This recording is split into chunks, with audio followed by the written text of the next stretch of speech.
بسم الله الرحمن الرحيم الحمد لله رب العالمين ولا عدوان إلا على الظالمين والعاقبة للمتقين اللهم صل وسلم وبارك على عبدك ورسولك محمد صلى الله عليه وسلم وعلى آله وصحبه وسلم تسليما كثيرا.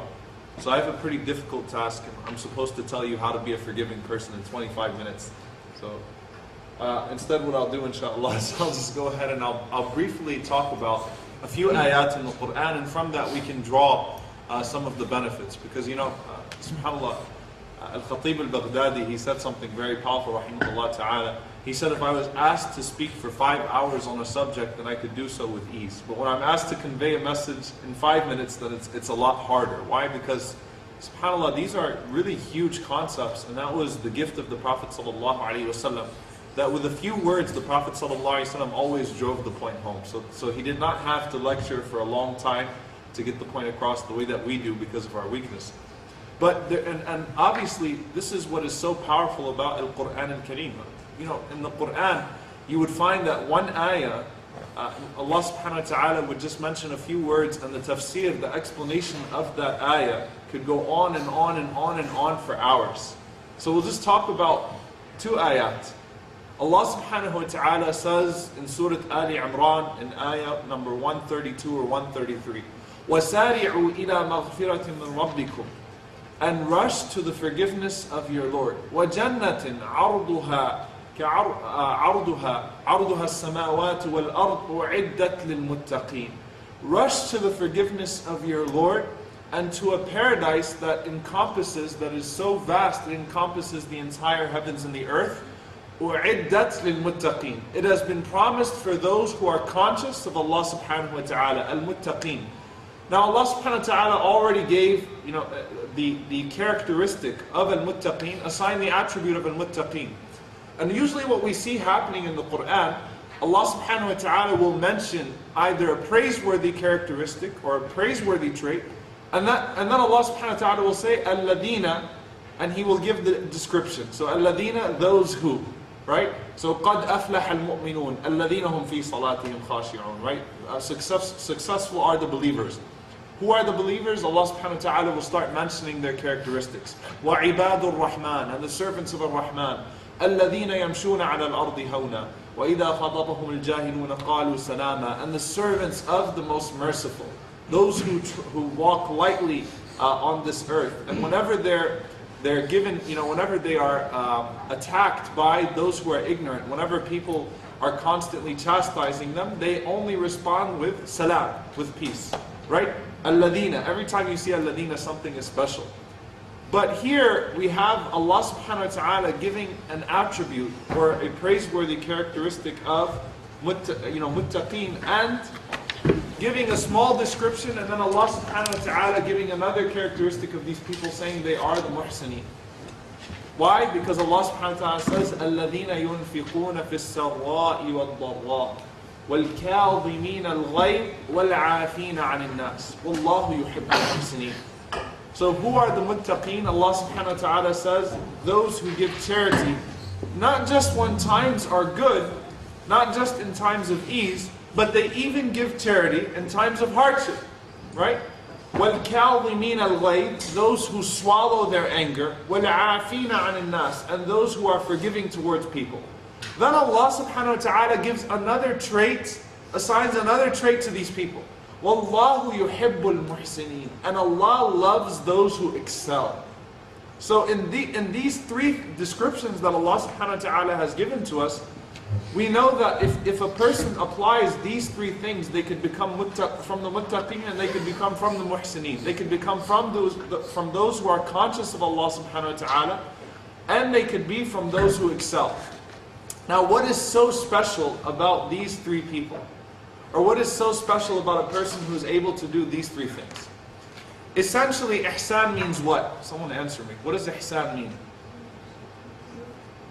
Someone can answer me. It's okay, I understand British. What does ihsan mean? So, ihsan is to worship Allah subhanahu wa ta'ala as if you can see Him. And whenever you realize that you cannot see Him, then you're completely aware of the fact that He sees you.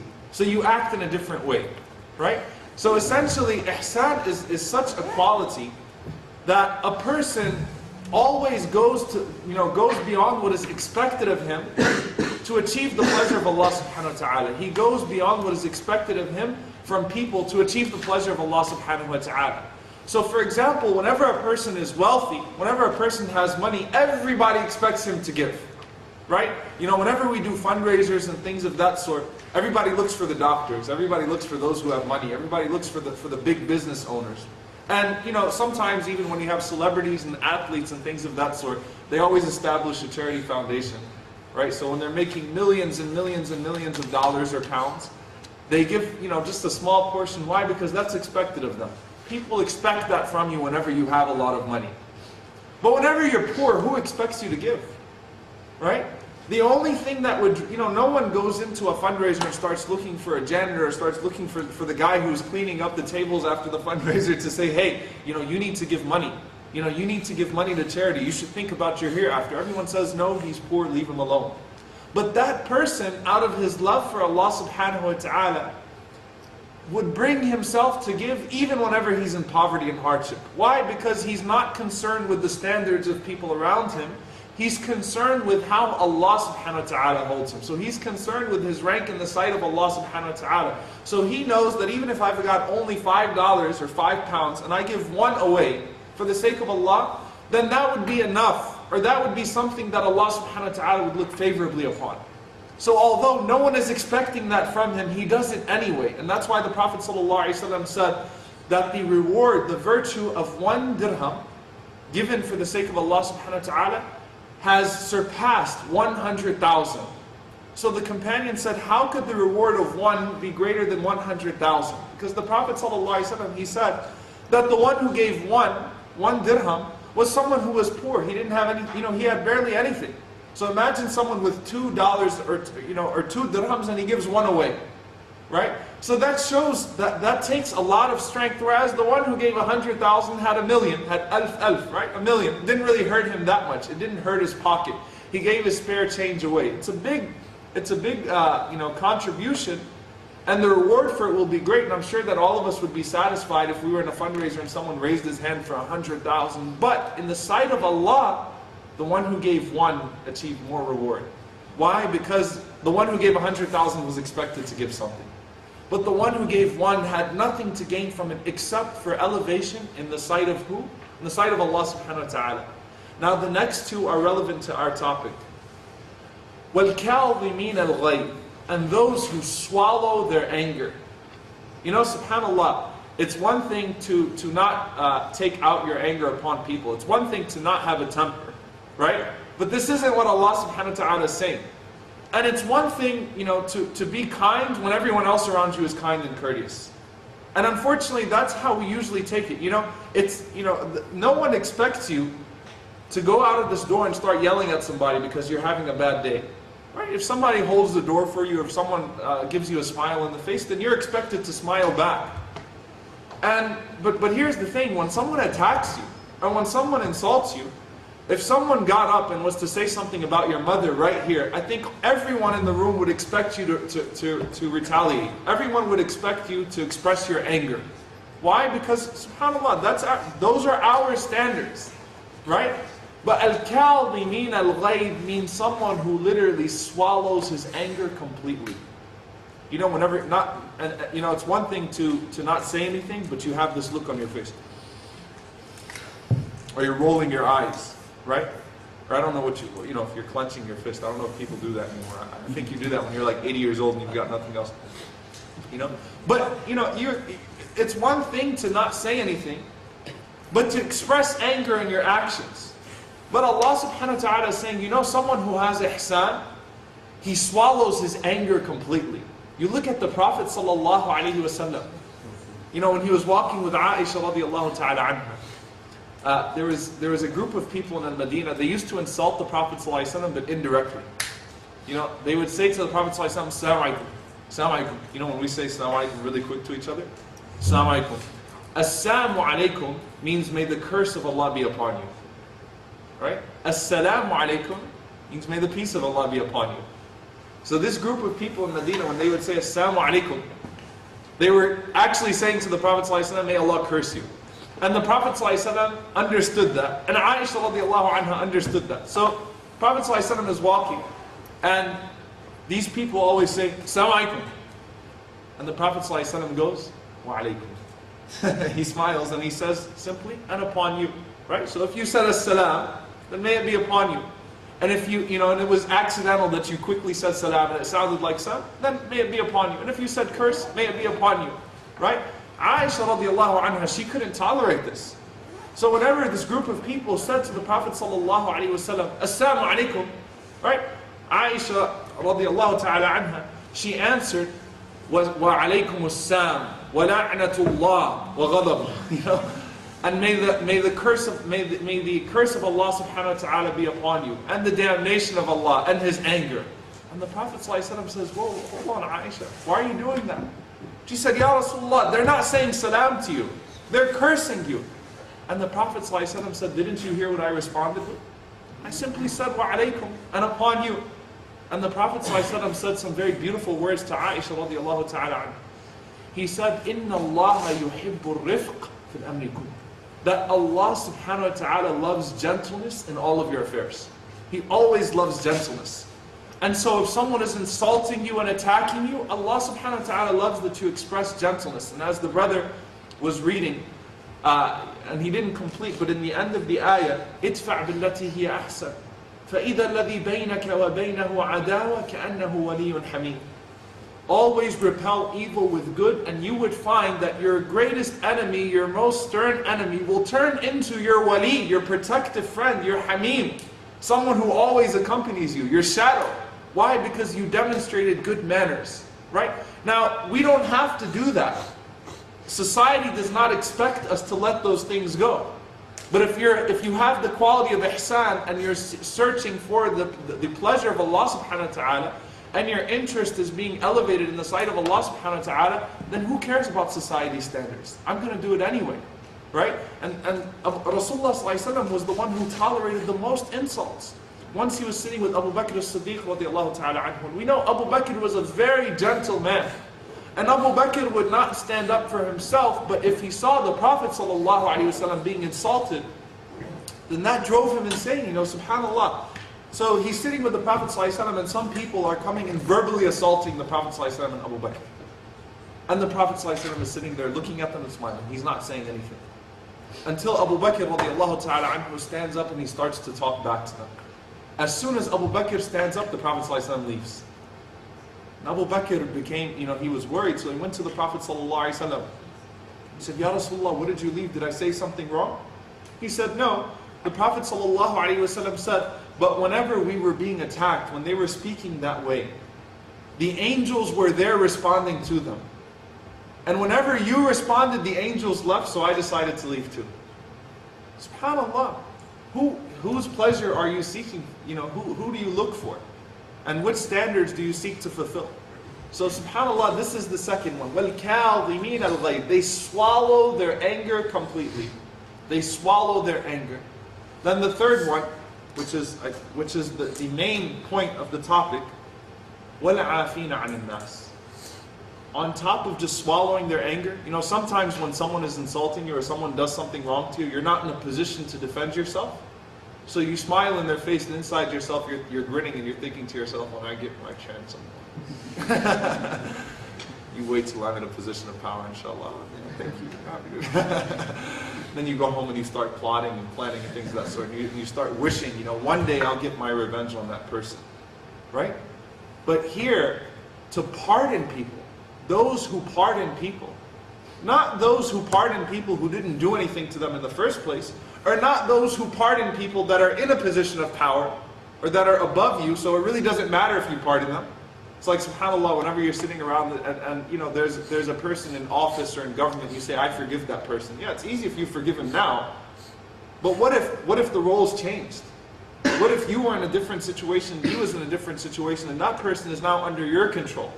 And you have the ability to exact your revenge upon that person, to take your retaliation. So society would expect you to do that, right? Society expects you to, an eye for an eye, a tooth for a tooth. Right? That's what society expects of you. Justice. But Allah subhanahu wa ta'ala said, إِنَّ اللَّهَ يَأْمُرُ بِالْعَدْلِ وَالْإِحْسَانِ. Allah subhanahu wa ta'ala commands you and enjoins you with adl, with justice and compassion, ihsan. And Imam al-Qayyim rahimahullah said, وَالْإِحْسَانِ يَفُوقُ الْعَدْلِ. Ihsan is more important than adl. Compassion is more important than justice. So sometimes people say, what does Islam believe? Do we believe an eye for an eye, or do we believe turn the other cheek? It's in between. What Islam believes is that if a person is wrong, he has the right to take back his retaliation and his revenge. But if he chooses for his individual good and seeking the pleasure of Allah subhanahu wa ta'ala to turn the other cheek, he'll be rewarded for that. Right? So sometimes I ask people, ask Muslims, do we believe in the death penalty? Raise your hand if you think we believe in the death penalty. Do we not believe in the death penalty? Raise your hand if you don't know. Do you understand my American? The correct answer is we don't believe in the death penalty. We believe in qisas. That in an Islamic state, under Islamic rule, if someone murders the other person, it's not the state versus you. It's not the state versus the murder, and the state goes out and carries out the death penalty. It goes back to the family, those who were most affected by that loss. And they are given the option. Either that person can be killed, al-qatl bil-qatl, right? Or you can forgive. And you're encouraged to forgive. Right? You're encouraged to let that person go. Now, of course, if this is a mass murder, then the hakim has to step in and take matters into his own hands. But you're encouraged to forgive. Right? So you can take back your revenge, you can demand your right, but if you forego your right, seeking an ease in the hereafter, then it will be better for you. Subhanallah. وَالْعَافِينَ عَنِ النَّاسِ. They still bring themselves to where they can pardon people. And I'll give you an example of why this is so important. Because Rasulullah sallallahu alayhi wa sallam says, مَنْ لَا يَرْحَمْ لَا يُرْحَمْ. Whoever does not show mercy will not have mercy shown to him. Right? Imagine if Allah subhanahu wa ta'ala was to hold us accountable for everything that we did. Imagine if Allah subhanahu wa ta'ala on the Day of Judgment held us accountable for every single one of our actions and punished us for all of our sins. We would all be in trouble, right? And essentially on the Day of Judgment, like Al-Qurtubi rahimahullah said, you either meet the justice of Allah or you meet the mercy of Allah subhanahu wa ta'ala. You don't want to meet the justice of Allah subhanahu wa ta'ala. Right? Because as the Prophet sallallahu alaihi wasallam said, Man su'ila yawm al-qiyamah, whoever is questioned on the Day of Judgment, faqad halak. And in another narration, udhib. Whoever is asked on the Day of Judgment will perish. And Aisha radiallahu ta'ala anha, she said, but doesn't everyone get asked? Right? As Allah subhanahu wa ta'ala says, فَأَمَّا مَنْ أُوتِيَ كِتَابَهُ بِيَمِينٍ فَسَوْفَ يُحَاسَبُ حِسَابًا يَسِيرًا. That the one who receives his book in his right hand, he'll be given an easy accountability. So doesn't everyone ask? Right? I mean, isn't everyone asked on the Day of Judgment? And Rasulullah sallallahu alayhi wa sallam said, La ya Aish, no, O Aisha radiallahu anha. That is al-ard. That's your deeds being presented to Allah subhanahu wa ta'ala. But if Allah subhanahu wa ta'ala calls you to account for your deeds, then you're in trouble. But Allah subhanahu wa ta'ala, for the believer, for the one who is sincere, for the one who made effort, what does Allah subhanahu wa ta'ala do? Allah subhanahu wa ta'ala brings your deeds forth, and then Allah subhanahu wa ta'ala shows you how He has forgiven them. Right? And then you get your book in the right hand. Right? Then you have to go have your book weighed. Right? Then you have to have your deeds weighed. Right? The angels, subhanAllah, they're not actually going to weigh in al-mizan, with the exact balance, your good deeds and your bad deeds. If you received your book in the right hand, go ahead. We know. Allah subhanahu wa ta'ala has forgiven you. Right? You either meet the mercy or the justice of Allah, and you really want to meet the mercy of Allah subhanahu wa ta'ala. And one of the greatest ways to meet the mercy and forgiveness of Allah subhanahu wa ta'ala on the Day of Judgment is to be a forgiving person in this dunya towards those that harm you. Right? People don't expect that from you.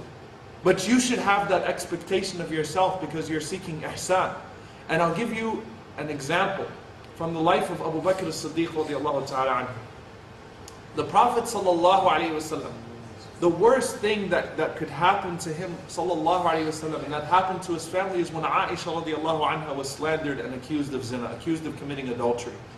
And the Prophet sallallahu alayhi wa sallam did not harm Aisha. He did not yell at her. He didn't chastise her, but he was hurt by this. This talk was going on all over the place, and he was very hurt by this, right?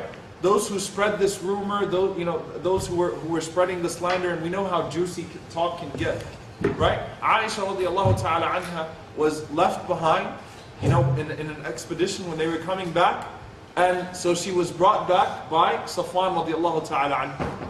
And whenever they were entering into Al-Madinah, Aisha radiallahu anha never talked to Safwan. She was on her camel and Safwan was pulling the camel, and Abdullah ibn Ubay ibn Salul, the chief of the hypocrites, here's what he does. Here's how he sheds doubt. He says, Wallahi ma salima minha. He was not free from her. He did not escape her, and she did not escape him. That's all he said. Then started, just like we have now, like in our Muslim community, CNN and Fox News and Sky News and everyone else. I don't know which one is more reliable. I know Fox News is the one that's ridiculous. I don't know if you guys get Fox News over here. But the talking started. And this hurt the Prophet ﷺ, and this hurt Aisha radiallahu anha, obviously. Her honor is being taken away from her, And who was the father of Aisha? Abu Bakr as-Siddiq radiallahu anhu. And whenever the revelation in Surah An-Nur came down, absolving Aisha radiallahu ta'ala anha of the accusation, Abu Bakr was there and the Prophet ﷺ was there, and it was the ayat 10 to 20 in Surah An-Nur. And guess what? One of the people who slandered Aisha radiallahu anha, the daughter of Abu Bakr radiallahu anhu, was one of the people, his name was Mistah, that Abu Bakr used to give money to every day. He was a poor man that Abu Bakr used to give money to every day. You can imagine if you're in this situation, this guy just ruined my daughter's life. And I was giving money to him every day. And he's a poor man, I was watching out for him every day. So, subhanAllah, what would you do if you're in that situation? You would go to that person, you say, give me back all the money I've given you for the last year or two. And that's understandable. All of us would understand that if a person did that. But Abu Bakr radiallahu anhu didn't even say that. Abu Bakr radiallahu ta'ala anhu said, I'm not going to give him any more. As simple as that. SubhanAllah, was Mistah? Okay, I'm just not going to give him any more. That's not even taking back your revenge, right? Then Allah subhanahu wa ta'ala revealed an ayah. فَلْيَعْفُوا وَلْيَصْفَحُوا أَلَا تُحِبُّونَ يَغْفِرَ اللَّهُ لَكُمْ. SubhanAllah, if the Prophet ﷺ was making this Quran up, you really think he would bring this ayah? Because his wife was the one that was slandered, and this was one of the worst periods of 6 months of his life, sallallahu alayhi wa sallam. Allah revealed at the response of Abu Bakr radiallahu ta'ala anhu, let them forgive and pardon. Wouldn't you love that Allah subhanahu wa ta'ala forgives you and pardons you? The man whose daughter was slandered, he's not going to hurt this person, but he's going to stop giving him charity, and Allah is telling him, keep giving him charity. Because you know what, as human beings, we mess up and Allah subhanahu wa ta'ala still gives us. It's not just that Allah subhanahu wa ta'ala forgives us. He still gives us, right? So we have to understand this concept. Why do I forgive? I want the forgiveness of Allah subhanahu wa ta'ala. I have 5 minutes? Or I have a little more? Okay. Why do I want Allah subhanahu wa ta'ala to forgive me on the day of judgment, right? And this is a concept that is well established in our deen. Man satara muslima, satarahu Allahu yawm al-qiyamah. Whoever covers his brother or sister, Allah subhanahu wa ta'ala will cover him on the day of judgment, right? You forgive someone else, Allah will forgive you on the day of judgment. You show mercy with people, Allah will show mercy to you on the day of judgment. And we all know the famous story of Ibn Umar radiallahu ta'ala anhu. The Prophet sallallahu alaihi wasallam was sitting with the companions, and he said, you're about to see a person who's from the people of paradise. And so this guy is unknown. He's not like Abu Bakr, he's not Umar radiallahu anhu, he's not, Suhaib al-Rumi, he's not Bilal ibn Rabah, he's not someone, who's known to the companions. So Abdullah ibn Umar, what does he do? He says, this guy's going to paradise, I want to accompany him and figure out what he does. So Abdullah ibn Umar, someone who prays Qiyam extensively, who reads Quran extensively, he goes and he asks this person to accompany him, and he spends 3 days with him. When he spends 3 days with him, he wants to see, during the day, is he fasting? No, he's eating his lunch. Then at night, he doesn't wake up for Qiyam al-Layl. He's not waking up to offer prayers throughout the night. Abdullah ibn Umar is waking up to do Qiyam at night, and he's not waking up to do Qiyam at night. And he's not noticing any particular regimen of reading Quran or any particular regimen of making tasbih. He's the average Joe, right? And Abdullah ibn Umar is just driving him, why you? SubhanAllah, out of all of the companions, what makes you that person? What makes you so forgiven, right? And what guarantees you paradise? He says, well, the only thing I can think of every night before I go to sleep I pardon everyone, first and foremost from the heart. I forgive everyone from the heart. Then I make dua for those people. Subhanallah, ihsan, wallahu yuhibbul muhsineen. This is how Allah ended that ayah. Allah loves those who do good. The people that harm me, I make dua for them. Not in front of their faces, like today whenever we say, may Allah forgive you, it's an insult. Right? It's to say that I'm right and you're wrong. So if two people are having an argument, Allah ysamhak, may Allah forgive you. Allah yaghfir lak ya akhi, may Allah forgive you. Right? You're saying that to say you're wrong and I'm right. Right? That's an insult. Right? But whenever you're actually alone, if you say, fa'fu anhum, as Allah subhanahu wa ta'ala tells the Messenger sallallahu wastaghfir lahum, and you seek forgiveness for them. Imagine, right? This person harmed me today. So when I'm sitting tonight alone in my bed making dua to Allah, I'm going to say, oh Allah, forgive this person. He probably had an excuse. He was probably having a bad day. That's enough to guarantee you paradise. And then secondly, I'll just mention two more points inshallah ta'ala. Whenever you forgive, make sure that you're also forgetting. Right? As Rasulullah says how Allah subhanahu wa ta'ala does with us, التَّائِبُ مِنَ الذَّنْبِ كَمَنْ لَا ذَنْبَ لَهُ. That the one who repents from a sin is like the one who never sinned in the first place. With Allah subhanahu wa ta'ala. Allah subhanahu wa ta'ala does not hold any grudges with you. Right? And it's not like if you go back to the sin, Allah is going to all of a sudden rehash the other times that you sinned. And put them all together to increase punishment or things of that sort. When you repent, khalas, Allah is ghafoor. Ghufran is to cover something. Allah covers it up, buries the hatchet, it's gone. And then Allah subhanahu wa ta'ala Ghafoor Rahim. Then Allah expresses mercy, right? Notice how Allah uses the combination of His names. Ghafoor Rahim. He covers it up, buries the hatchet, He shows you mercy and compassion as if nothing ever happened in the first place. But of course, Allah doesn't forget in the true sense of the word. But whenever we're talking about forgive and forget, it's extremely important that we truly mean that. Right? Now I'll give you an example.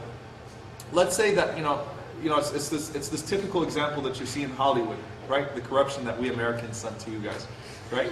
The typical example that you see in a movie where, let's say that a person, a man messed up or something like that, and he said something to another woman that his wife didn't like, right? And then he says, I'm sorry, I'm seeking forgiveness, I can't believe I did that, please forgive me.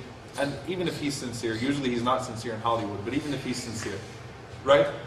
And then what really happens in reality, when they go back to the marketplace, and what do you guys have here instead of Walmart? Rayhan, what were you telling me? What is it? What is it? Tesco. Okay, whatever it is, Texco, whatever it is.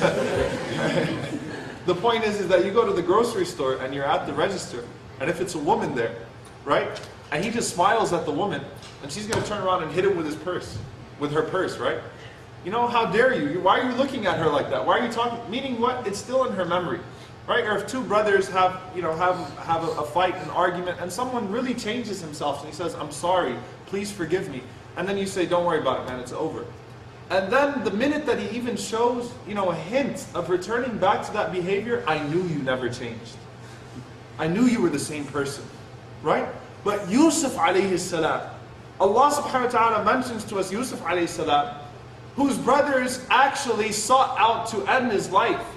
Right? He was living the life, he was the favorite child in a family of prophethood, and his brothers threw him into a well, and he goes into slavery, and he goes into prison. He goes through all of these rough stages of his life for 21 years. Then he sees his brothers, and he's in a position of power. Yusuf alayhi salam is now the king. He's, and his brothers are coming and asking for grain, they're asking for food because they're suffering from drought. And his brothers don't recognize who he is. And Yusuf alayhi salam right then and there would be completely justified to say, okay, you guys tried to kill me and now I'm the king, I'm going to kill you all. Or at least I'm going to make you live a miserable life. Or at least I'm not going to give you any food. Right? I'm not going to give you anything that you came and asked for. But Yusuf alayhi salam, whenever his brothers figure out who he is, and you can imagine they're saying, oh, we're so sorry. Right? How sincere would that apology be? I mean, think about it. Or how sincere would the one who's in power perceive it? Right? He'd say, you're just saying that now because you're in trouble. The first words Yusuf alayhi salam says to them is, La tathrib alaykum al-yawm. Look, don't worry about it. There's no blame upon you today. Gives them a great life. And then when Yusuf alayhi salam meets his father, Yaqub alayhi salam, again, the one that cried himself blind over him. Right? And Yusuf alayhi salam ascends his throne. and he praises and thanks Allah subhanahu wa ta'ala for his position, and he starts to remember, Alhamdulillah, Allah subhanahu wa ta'ala saved me from this trial and this trial. He starts to remember all of his hard moments in life. He doesn't even mention the time that he spent in the well. He doesn't even mention it. Why? Because he told his brothers, forget about it, لا تثريب عليكم اليوم. He didn't even mention it when he was thanking Allah subhanahu wa ta'ala publicly for saving him from the hardships of his life. But this was the root of it all, was that your brothers threw you into a well. لا تثريب عليكم اليوم. Those were the same words that the Prophet ﷺ said when the Prophet ﷺ entered Mecca. And people want to accuse our religion of being barbaric, and they want to say that the Prophet ﷺ was a man of violence and a man of... By any standard of war and ethics of war, the people of Mecca could have all been killed by the Prophet ﷺ. They killed his family members, they ran him out, they placed him under boycott. You know, his wife died under that boycott, his uncle died under that boycott. They mutilated his uncle, Hamza radiallahu anhu, chewed his liver and spit it out, humiliated the Muslims for all these years, 20 years, over 20 years. And the Prophet ﷺ, when he's coming back now and he's in power, right? He could have at least went after the people that committed those acts of violence and the people that ruined, that aspect of his life, sallallahu alaihi wasallam. And some of the Sahaba had it built up. So one of the companions said, Al-yawm yawm al-malhama. Today is the day of revenge. And the Prophet ﷺ says, no, today is the day of marhama. Today is the day of mercy. And when the Prophet ﷺ walked into Mecca, when he came into Mecca, he could have been the arrogant conqueror, right, with his chest puffed out. Here I am now. This is the one that you threw. This is the one that you abandoned. This is the one who you've been humiliating. You're all in trouble. And everyone expected, by the way, that revenge would be taken out on them. The Prophet ﷺ had his head so close to his animal, to his riding beast, that his face was almost touching its back, out of humility. And the Prophet ﷺ was telling them, you can come out, you're safe. لا تثريب عليكم اليوم. Look, it's forgotten. You're forgiven and it's forgotten. Why is that so important? And this is the last point, I promise you this is the last point, inshallah ta'ala. Why is that so important for us? It's not just, subhanAllah, that we forgive so that we can be forgiven on the Day of Judgment.